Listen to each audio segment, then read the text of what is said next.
amongst youth aged 12 to 17, 1 in 5 had a major depressive episode in the past year, with more than half of them not receiving treatment. Mm-hmm.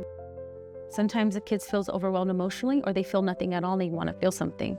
So they can begin these addictive type behaviors to escape the reality and how they're feeling. So substance abuse.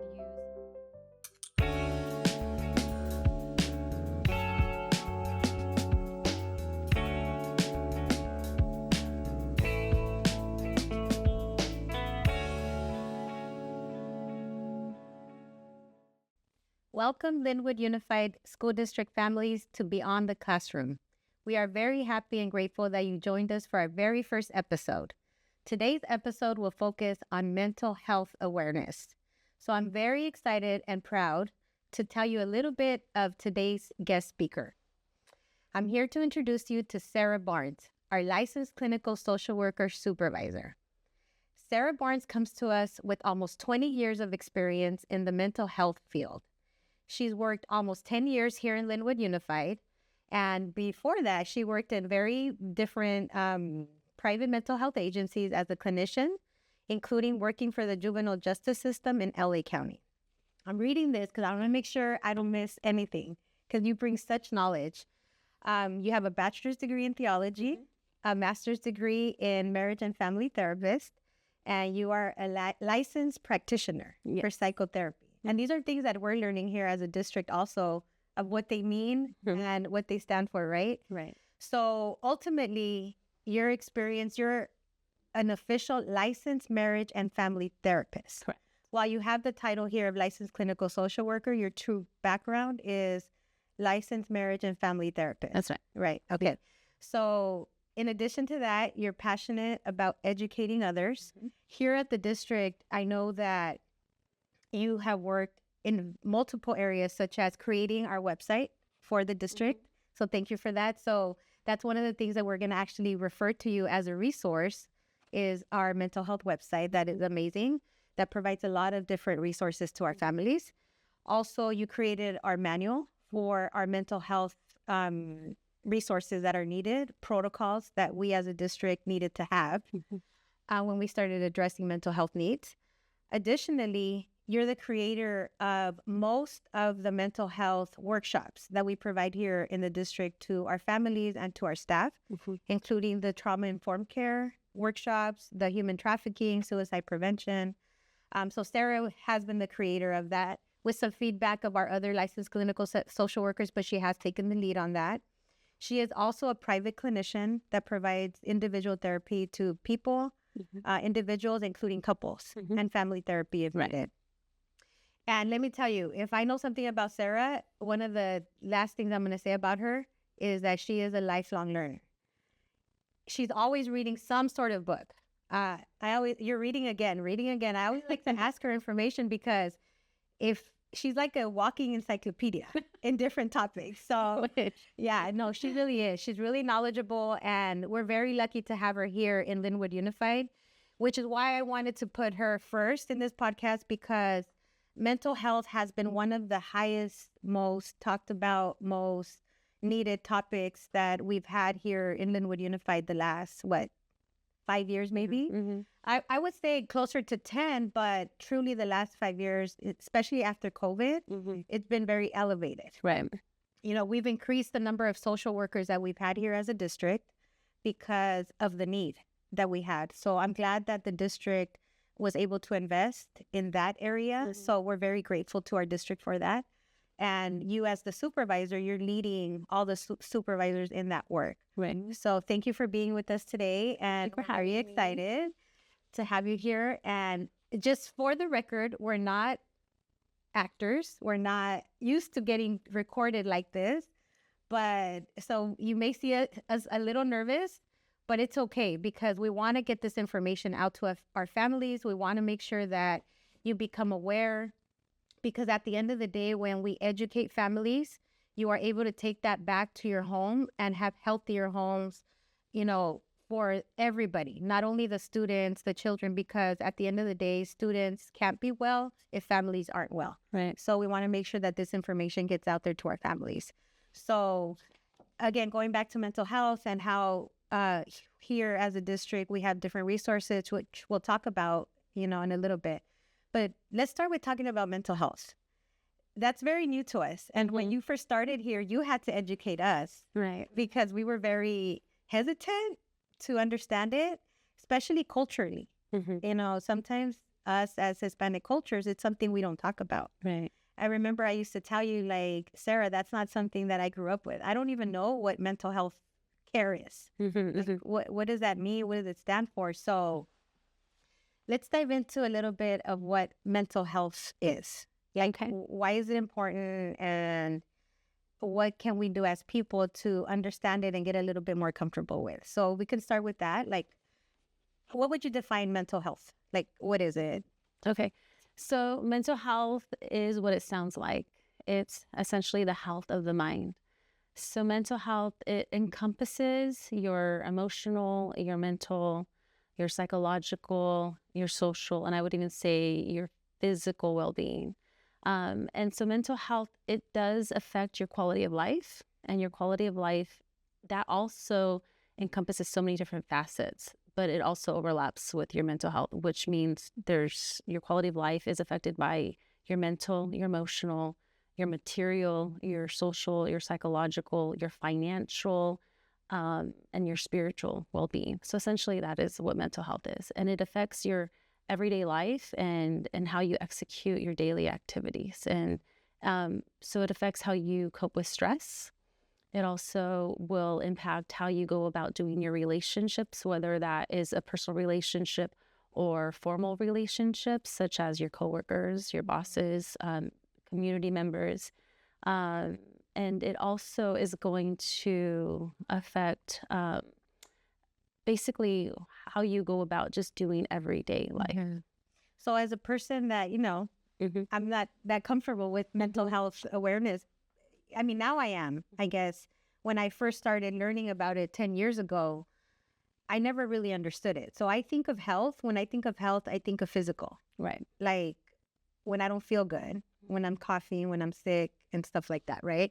So I get how that would be like a general definition, but mental, is that more like our mind and how we think and how we process? Well, it's not so linear like that. It's really, think about like the 4 dimensions that would involve mental health. So yes, it's the mind, but it's how you're feeling. It's going to be also impacted about your thinking styles, your thinking patterns, how you're thinking, how you're able to connect with other people. So your relationships are part of that. And then the 4th quadrant would also include like the spiritual part of who you are, your energy, your soul. That's your psychology, basically. So it involves multiple facets, but all of them together, they're all interconnected.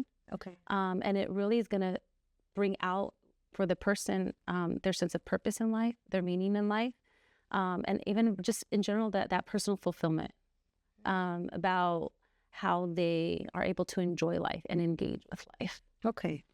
That's interesting. So I have a question for you. Okay. What role does mental health play in overall well-being and quality of life? You kind of answered that already. But if your mental health is not well, what kind of quality of life can you have? Right. Your mental health is significant and is very crucial to your quality of life. So without mental well-being, it's going to negatively affect you in multiple areas. So it's crucial. This is who you are every day. This is who you are when you wake up. This is who you are when you go to sleep. This is if you're able to carry out your roles as a wife, as a husband, as a parent, as a child, in your areas of everyday, like your professional life. It affects you in every facet of life. So it's crucial. So the tone of your emotional well-being. So basically right now in our country, in the United States of America, about 16.1 million Americans are diagnosed with depression. So when you're depressed, you don't want to wake up in the morning. You're discouraged from doing everything that you got to get done. You probably don't want to cook. You probably don't want to clean. You don't want to take care of your hygiene. It's hard to connect with your family members. It's hard to go to work. And so when we talk about mental health and it being like crucial to your everyday life, it truly, truly is. It's going to affect how your prosperity in life, your productivity, your motivation.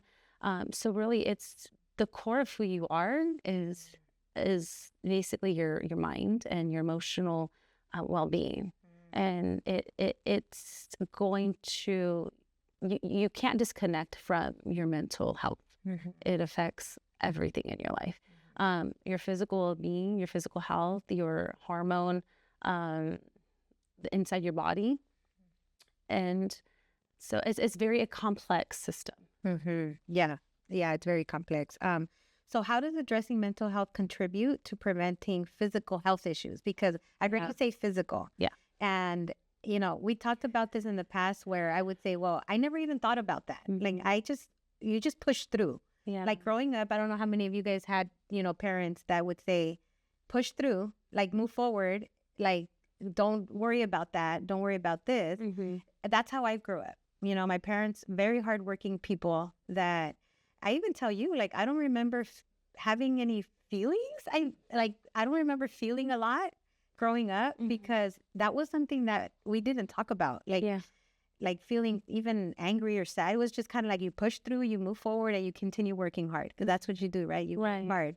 So now that we're in a place that people are older and we see the effects of ignoring those areas of our health, what are like physical outcomes for not addressing things that may have happened, like past traumas or whatever? Yeah. So the mind and the body are interconnected and you can't separate the two. So when the mind is affected, your physical health is affected. When your physical health is affected, your mind is affected. So they're interconnected and it has strong implications. So if you're not addressing your mental health, like you're saying, a lot of it's not addressed during childhood.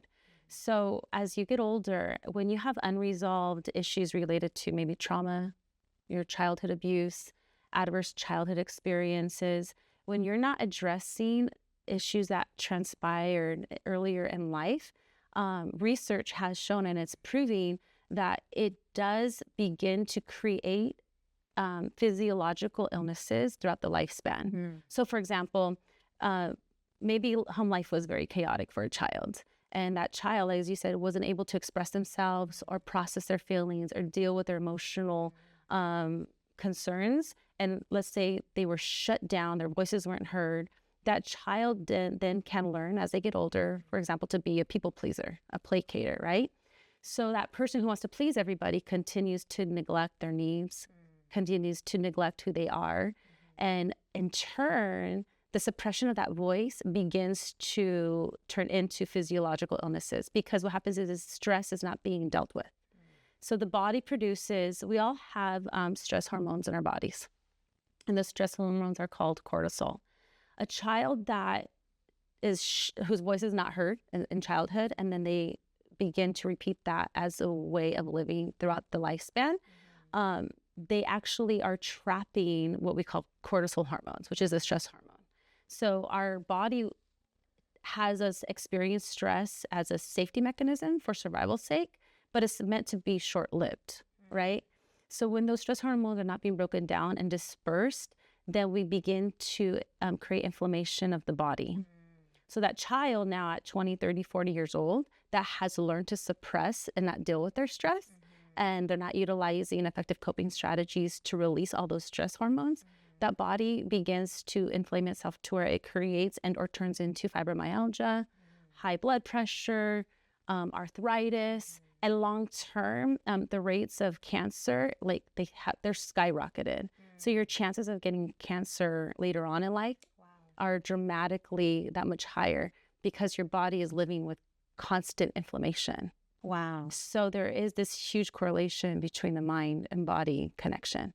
So, but when you're able to say, hey, I recognize in my childhood, I was traumatized, I experienced a negative event in my life, even at 18, 19, even 30 or 40 years old, if you're able to say, I recognize this, I have the awareness of it, I'm processing it, now I'm going to go into my place of healing and wholeness, you're likely to detour physiological illnesses from taking over your body because now your body's living in a state of healing and wholeness. Wow. So it's a huge, our bodies are powerful and they're able to heal themselves. Yeah. But it takes the ability to recognize all the adverse experiences in your life to prevent the trajectory of physiological illness to take over your body. This can be like a whole conversation. Oh, for sure. Itself, Yeah. you know? Mm-hmm. So that's like really powerful information. So as a parent, Mm-hmm.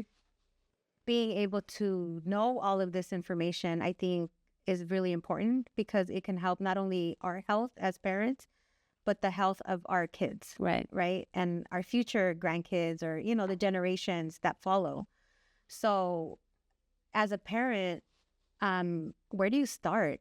Like, if you don't know, if you know you have some mental health concern or you want to start healing, like, where do we start? Like, at the end of the day, this podcast is for our family, so they know, like, where to find resources and where to start. So if they know, like, look, I think I need some support, but I don't know where to go, where would they start, or how do they start even moving to that direction? Because as a community, as a Black and Brown community, that there's a lot of stigma behind mental health. You know, I think we've come a long way with removing that stigma, but a lot of the stigma is still there, especially within families. Right. Like, families will talk and say, oh, he's getting therapy, she's getting therapy. But I think that it's okay to accept that if not everybody accepts it, it's okay. Because at the end of the day, you have to watch out for you and for what your children need, right? So how does a family start with accepting it and getting help? I think the very first step, and sounds so cliche-ish, but it's one of the hardest things I think for anybody to do. It's to be really honest with yourself. It's going to take a pause and a lot of self-reflection to kind of review your own life, right? Because all behavior is learned behavior. So you talked about, as children, a lot of feelings were addressed. And so we take that from generation to generation, and then our kids learn the same thing. And so we're passing down a way of being to our kids without even really realizing it. And parents who are not dealing with themselves tend to unintentionally hand down narratives such as like the trauma narrative or the low self-esteem narratives, self-image narratives. So it's going to begin with taking a personal look at yourself and being honest with your own personal experiences and beginning to do the work so that you're modeling to your children what personal growth looks like, right? As a parent, it's important to not just look at yourself, but do the work. There's so much information at the tip of our fingertips. Like, all of us carry a smartphone. If you don't have a smartphone, a lot of us have desktop computers or laptops, but you have YouTube videos, you have podcasts on Apple and Spotify, you have libraries, you could purchase books or rent books, Amazon, right? There's so much information out there as to how to, as a parent, to begin to change the course, not just for yourself, but for your children. But it's going to take setting an atmosphere in your home if you really want to change your child's future, in the sense of, okay, I need to be open and honest with myself and role model grace and compassion towards me. That way I can also now extend it to my children, so my children can learn not to be so hard on themselves. And setting the tone for what open communication looks like in the home. If I'm not going to communicate, I can't expect my children to communicate. You can't transfer to your children what you don't have within yourself, right? So as a parent, I need to, again, be honest with myself, do self-reflection, begin to acknowledge my own personal experiences, model that it's okay to reach out for help, seek out help, maybe do some of my own therapy, and then again, changing the atmosphere and the environment of my home, role modeling to my child, open communication. As a parent, oftentimes, especially within the culture, the Black and Brown communities, it's easy to perceive our children as being disrespectful or they're talking back when they have a voice, right? Yes. And children can teach us so much about ourselves if we take a pause and realize what are they saying, the content, what is their intention in saying what they're saying to us as a parent, and learning. Our children can teach us a lot about ourselves. There's a really good book by Dr. Dan Siegel, and it's called Parenting from the Inside Out. our children are mirrors of us as parents. So a lot of times children are acting out our own, as parents, our own style of communication, our own way of being, our own attitudes, our own subconscious minds. The children are acting that out. And so it's important to look at our kids and say, what are they teaching us about ourselves? Having that state of, honestly, humility and not personalizing everything. Another thing is that we have to, in changing the environment of allowing for safe space to communicate for our children, as parents, to not be so reactive. In our community, we can be very reactive when children begin to open up. And what the child learns is, my parent's not safe, so I'm going to shut down. And then we're only prolonging what has always been, which is you suppress your voice. You don't share. So a lot of times we could parent and react in anger, and the child then shuts down. So it's more important to protect the relationship than it is to protect for my ego and even the rules of the home. One of the key signs of mental health, meaning like you are a healthy, mentally and emotionally mature individual, is flexibility. And so in certain cultures, there could be a lot of rigidity and a lot of black and white. These are the rules. But when you protect rules and rigidity over relationship, we lose our children. And they're going to go to their peers to communicate, and they're going to be sneaky and hide their behaviors or their struggles, and they're not going to communicate with us. So we have to really practice that sense of ownership of, okay, I'm owning my feelings. I'm not going to project that onto my child. So that way they can always open up to us. So we need to be flexible, right? And that'll help our children learn to communicate with us rather than to the wrong people. Right? But it always begins with us. And that's the hardest thing as a parent. I've been there, you know this. I've been there, and sometimes I don't want to know things, but I know that at the end of the day, for their well-being, we as parents are there for a reason. We're there to protect them, even from themselves at times, because they're still developing. We know all about that brain. That'll be another episode. And how long it takes for students or children to really develop. So that's really powerful, the parenting. And it's one of the hardest things that I would say for me personally as a person and as a parent to do is change your style, change who you are, because we're literally changing who we culturally are and have been raised the last 40 years, right? Because we don't see that in the home. It's like there's things you don't talk about. There's things that you don't address and you just move forward. So, but I do have to say that once we get to that point where we accept it and we learn, because it's all learn. It's all learning new behaviors. You know, that it really does make a difference in the relationship with your child. You know, so that's really powerful information. So here as a district, let's say we have families that need support. What, as the supervisor for all the licensed clinical social workers, what would be some of the resources that you can tell the families, this is what I recommend, this is, you know, where you can go for help? So there's several things that Linwood Unified has put into place, which are great opportunities for our families. One, I'm just going to really quickly highlight the community schools is a big initiative that was brought in under your leadership, and that creates centralized hubs at every schools that really provide opportunities to students and their parents and their families to get the care and support that they need. Right? So they can always go to their schools and explore those resources, whether it's vision, dental, medical, insurance, mental health. But when it comes to specifically to mental health, at every school site, all the parents could go communicate with the principals, counselors, school psychologists, instructional leads, or even the on-site therapist, because we have something called the Health Collaborative. And the Health Collaborative is essentially, it's a multidisciplinary team of between Linwood Unified and community agencies that provide mental health resources to our children. So if a parent would like services for themselves or even their child, they just need to go to their local school, communicate with school officials, and complete several forms. That would be the Health Collaborative referral form, a parent consent, and acknowledgement to release information, as well as bring in their insurance. And then that will get sent to me, and I process them, and then I would link the parent and that student to one of our mental health agencies.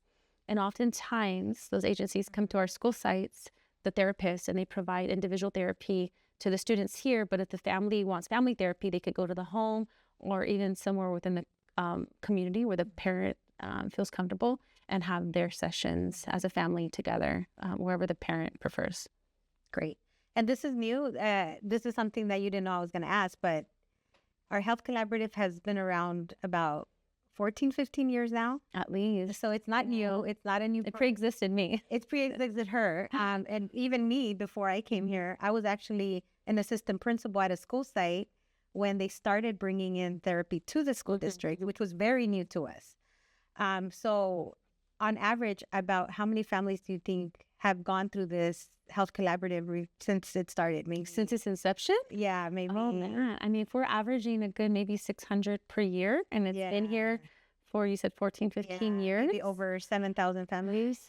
At least. Yeah. At least. Yeah. That's something that we're really proud of, because I'm going to show you some data that says that amongst youth aged 12 to 17, 1 in 5 had a major depressive episode in the past year, with more than half of them not receiving treatment. Mm-hmm.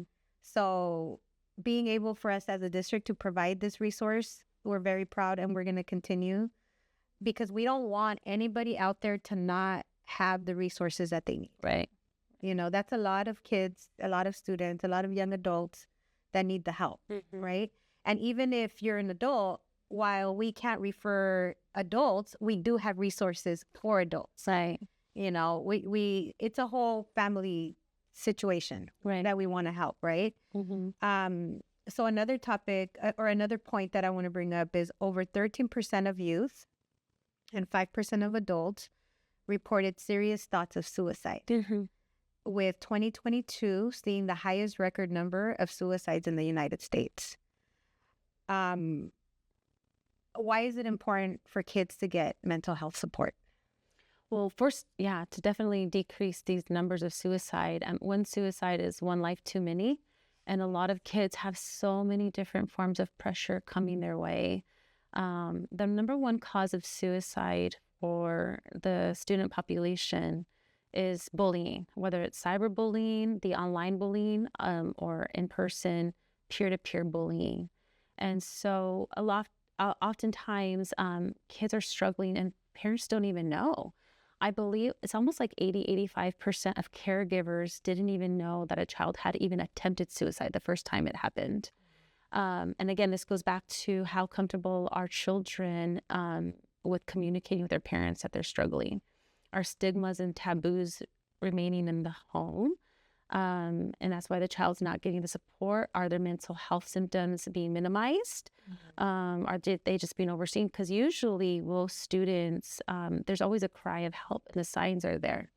So we don't want to just offer mental health services when the house is on fire, so to speak.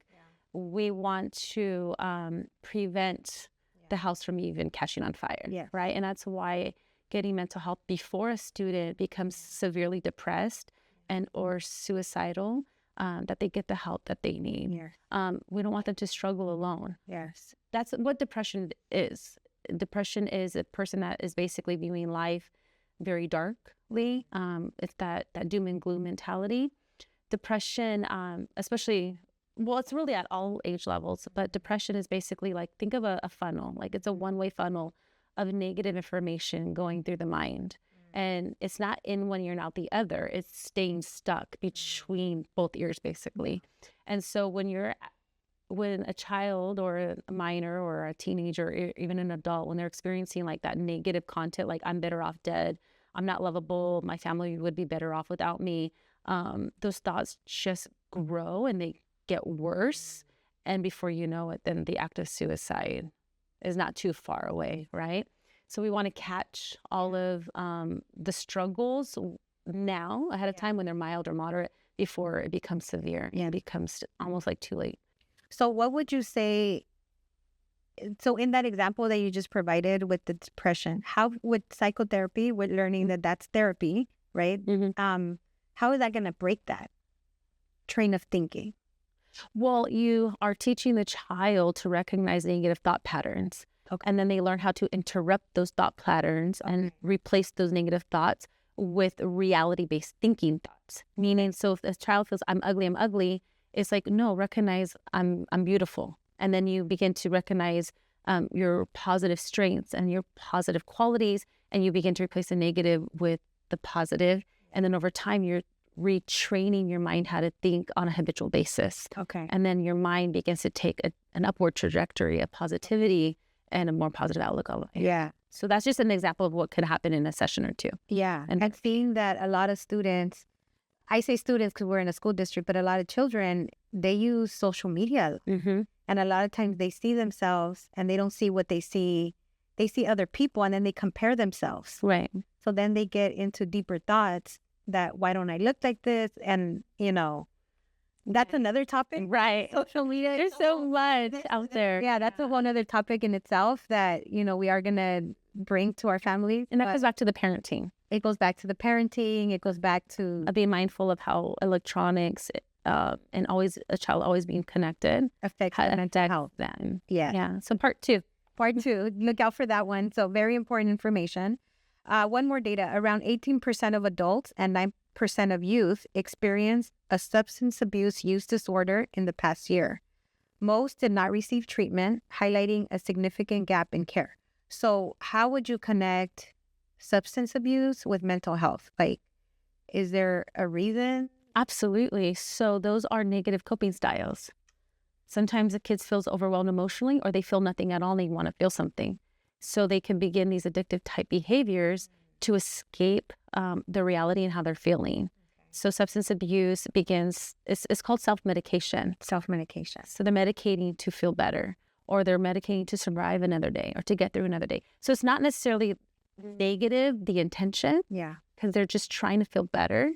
They're just doing it the wrong way. And that can have its own lethal effects on a child. Yeah. And that's another topic, Right. that we'll talk about. But Part 3. Part 3, yes. So there's so many topics that at the end of the day, we as parents need to be aware of. We need to make sure that we are aware, informed, and the reason for this, one of the reasons for these podcasts is we have many families that aren't able to make the workshops that happen at the school site. So we want to make sure that you as families have access to this information. So we want to thank you for being here today. And this is one of the first that Sarah Barnes, as you guys know, she has a lot of knowledge on this information, that we're going to continue bringing this information. And again, if any of you need help, need any type of resources, please reach out to your local school, to the community schools case manager, to the site principal, to your child's teacher, to the licensed clinical social worker there. There are multiple people at every school site that are there to help you and bring you support. If you're not sure yet, if you want to talk to anyone, as I mentioned earlier, we have a website that has different resources at www.mylusd.org. And if you go to Student Services Department, then you select mental health. There's a lot of information in there that Ms. Sarah Barnes actually has put in there for your resources, for your support, and for your help. Because remember, you are not alone. We're here to support you. And we're here to guide you. So we want to thank you for joining us today. Is there anything else that you want to say? No, but we are here for you. Don't be scared to ask for help. Seek out help. Role model that for your child. It's normal to ask for help, and it's okay. So, and you're not alone. Yes. We're here for you. So remember, mental health matters. And this is just one of the introduction to why it's important to receive mental health. So again, seek resources, and we wish you all the best. And thank you for joining us today. Thank you.